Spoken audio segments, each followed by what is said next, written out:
In a business office, two men were having a serious conversation. One, heavily troubled by a business and personal crisis, sat dejectedly, a picture of despair. Together, these men had explored the problem from every angle, but seemingly without result, which only served to deepen the troubled man's discouragement. "I guess no power on earth can save me," he sighed. The other reflected for a moment, then spoke rather diffidently. "I wouldn't look at it that way. Personally, I believe there's an answer to every problem. There is a power that can help you." Then slowly he asked, "Why not try prayer power?" He learned practical prayer techniques, and in due course, matters turned out satisfactorily. Not that he didn't have difficulties. In fact, he had rather a hard time of it, but ultimately he worked out of his trouble. Now he believes in prayer power so enthusiastically that I recently heard him say, "Every problem can be solved, and solved right, if you pray."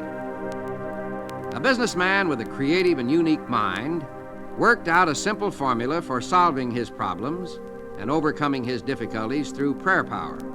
It is a curious formula, but I have practiced it and personally know that it works.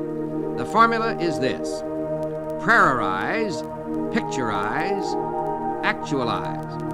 By prayerize, my friend meant a daily system of creative prayer. When a problem arose, he talked it over with God very simply and directly.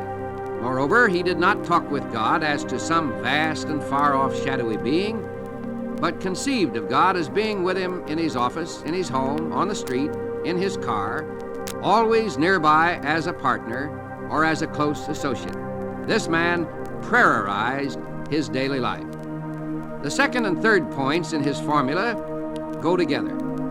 When either failure or success is picturized, it strongly tends to actualize in terms equivalent to the mental image pictured. To assure something worthwhile happening, first pray about it and test it according to God's will. Then print a picture of it on your mind as happening, holding the picture firmly in consciousness. Work hard and intelligently, thus doing your part. Practice believing and continue to hold the picturization firmly in your thoughts. You will be astonished at the strange ways in which the thing prayed about and pictured will actually come to pass.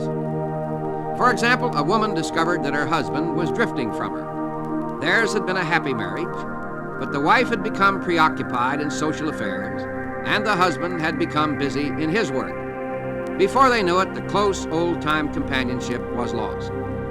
One day, she discovered his interest in another woman. She lost her head and became hysterical. She consulted her minister, who adroitly turned the conversation to herself. She admitted being a careless homemaker, and that she had also become self-centered, sharp-tongued, and nagging. She then confessed that she had never felt herself the equal of her husband.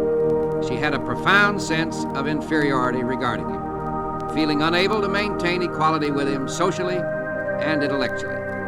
So she retreated into an antagonistic attitude that manifested itself in petulance and criticism. Accordingly, she became unattractive. The minister saw that the woman had more talent, ability, and charm than she was revealing. He suggested that she create an image or picture of herself as capable and as attractive.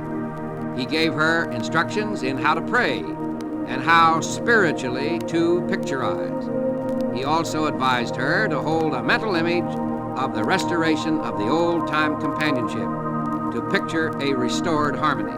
She was to hold this picture with faith. About this time, her husband informed her that he wanted a divorce. She had conquered herself to the extent of being able to receive this request with calmness. She simply replied that she was willing if he wanted it, but suggested a deferral of the decision for 90 days on the ground that divorce is so final. If at the end of 90 days you still feel you want a divorce, I will cooperate with you. She said this calmly.